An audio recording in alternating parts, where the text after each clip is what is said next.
विचार तो बहुत उत्तम है। चलिए फिर तैयारी कर लेते हैं। निरंजन, जय भैरवनाथ। जय माता दी। हे महात्मन, आप हमारे यहाँ पधारे, हम इस कृपा के लिए आपके आभारी रहेंगे। आज्ञा दें, हम आपकी किस प्रकार सेवा करें? हम इधर से यात्रा कर रहे थे और हमें अचानक प्यास लगी, तो सोचा तेरे घर प्यास बुझा लें। घर आए अतिथि का सत्कार करना तो हमारा परम कर्तव्य है। ऐसा मानकर श्रीधर अपनी पत्नी समेत भैरवनाथ के शिष्यों की सेवा में जुट गए और उसी समय मौका पाकर भैरवनाथ के एक चेले ने कन्याओं के लिए बने भोजन में विष मिला दिया।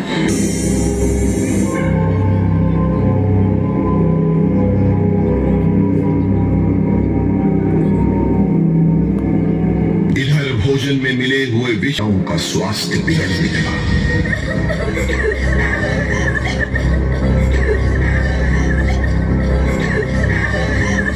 कन्याएं रोते बिलखते हुए अपने घर वापस चली गईं। गांव वासियों से प्रार्थना करता है कि उसका पूजन सफल करने के लिए नौकुंवारी कन्याओं को उसके घर प्रसाद ग्रहण करने के लिए भेजे।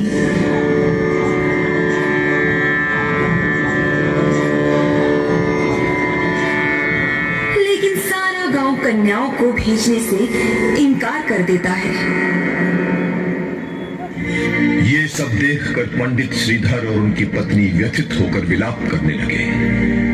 विलाप करते हुए श्रीधर माता रानी की प्रतिमा के पास पहुंचकर रोने लगे। हे जगत कल्याणी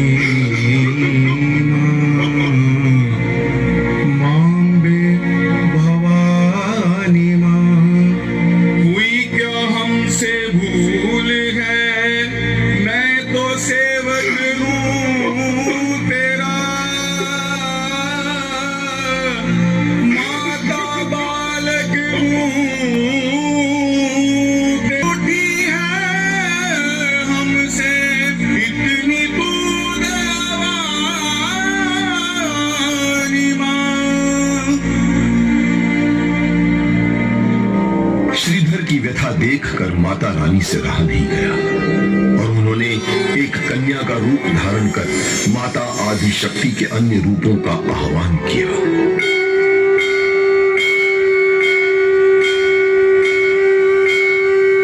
देवी, कालिका देवी, शाकुंभरी देवी, चामुंडा देवी, प्रकट हो।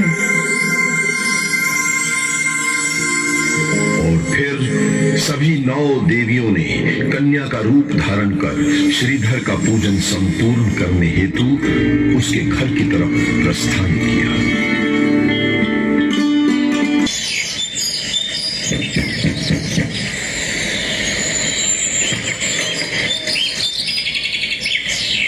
हमने सुना है कि आप कन्याओं को भोजन करा रहे हैं। हम 9 कन्याएं भी भूखी हैं। क्या हमें भी भोजन मिलेगा?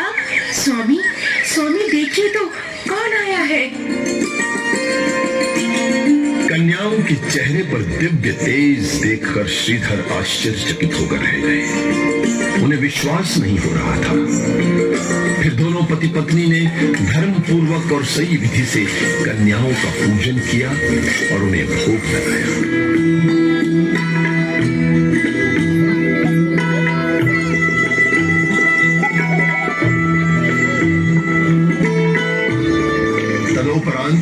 कन्या रूपी माँ वैष्णो ने श्रीधर से कहा,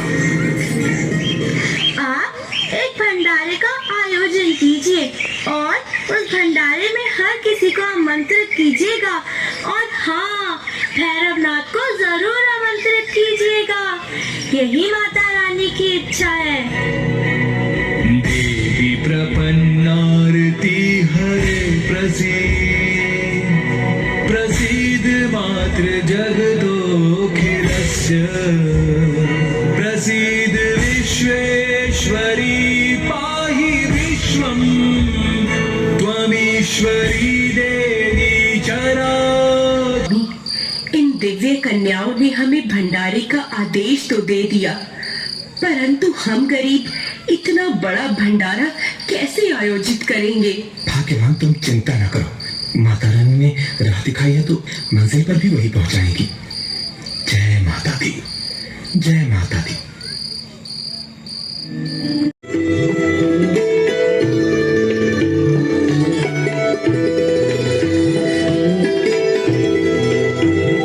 और वो निमंत्रण उन्होंने भैरवनाथ को भी दिया।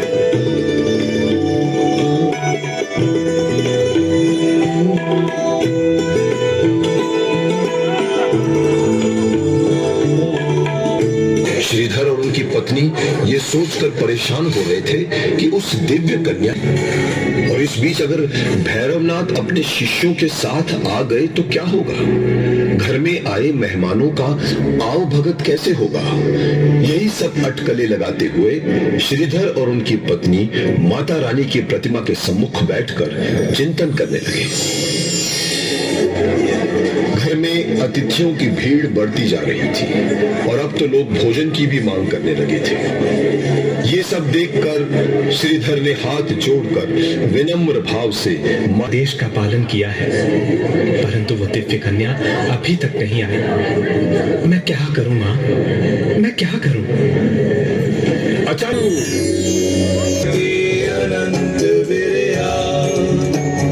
विश्वस्य बीजं परमासि माया सम्मोहितं देहि समस्तमेतत् त्वं मे प्रसन्ना भुवि मुक्ति हेतु।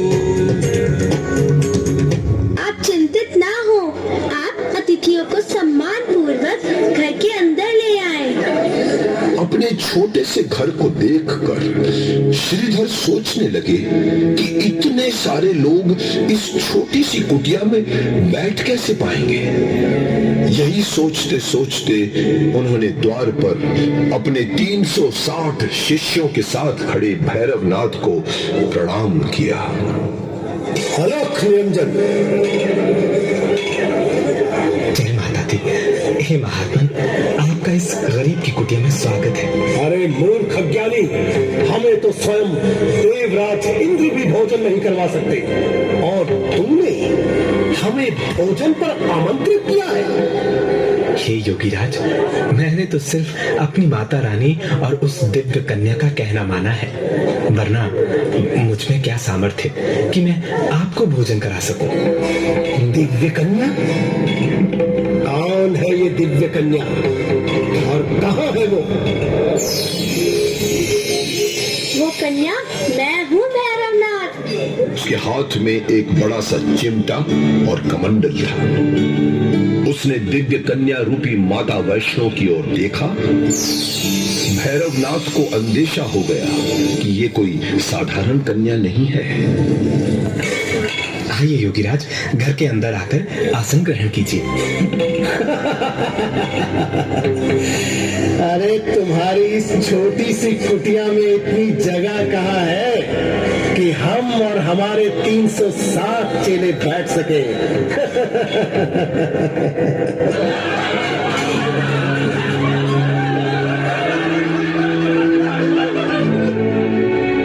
परंतु माता की महिमा अपरंपार है, उनकी लीला को समझ पाना असंभव है।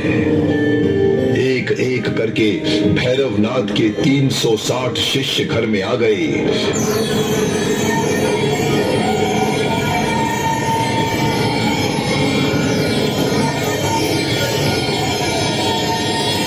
ये देखकर भैरवनाथ की भौएं तन गई। उसने मन ही मन ठान लिया कि इस दिव्य कन्या का रहस्य जाने बिना वो यहां से नहीं जाएगा। आसन पर विराज कर भैरवनाथ ने अपने अलग अलग शिष्यों की इच्छा अनुसार विभिन्न प्रकार के भोजन की मांग की। इस प्रकार की इच्छा से पंडित श्रीधर व्याकुल होकर हाथ जोड़कर दिव्य कन्या के समक्ष खड़े हो गए, परंतु दिव्य कन्या के चेहरे पर तनिक भी संशय न था। दिव्य कन्या रूपी माता ने सभी की इच्छा अनुसार भांति भांति के पकवान और मिष्ठान की व्यवस्था कर दी।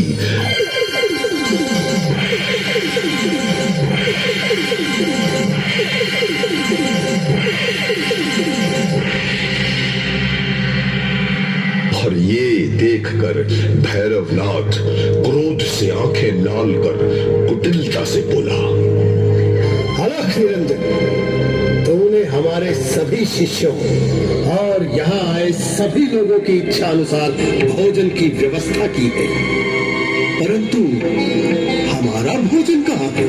आज्ञा करें योगीराज, मैं आपकी क्या सेवा करूं? अरे हम औघड़ साधु हैं मूर्ख। पूछ इस कन्या से, क्या ये घर आए साधु की इच्छा पूर्वक भोजन करवा सकती है? बोलो योगीराज, क्या इच्छा है? हम औघड़ साधु हैं कन्या, हमारा प्रिय भोजन है मांस और मदिरा। हमारी भूख उसी से शांत होगी।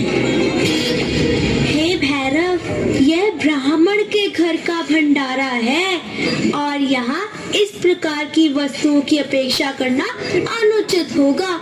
अतः तुम इस सात्विक भोजन को स्वीकार करो। है नादान कन्या, हमारे समक्ष स्वयं देवता भी अपने कथन कहते हुए विचार करते हैं और तू हमें ही तिरस्कृत कर रही है।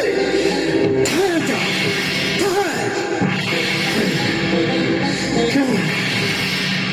इतना कहकर भैरवनाथ कन्या रूपी वैष्णो माता का हाथ पकड़ने की चेष्टा करता हुआ उनकी तरफ लपका।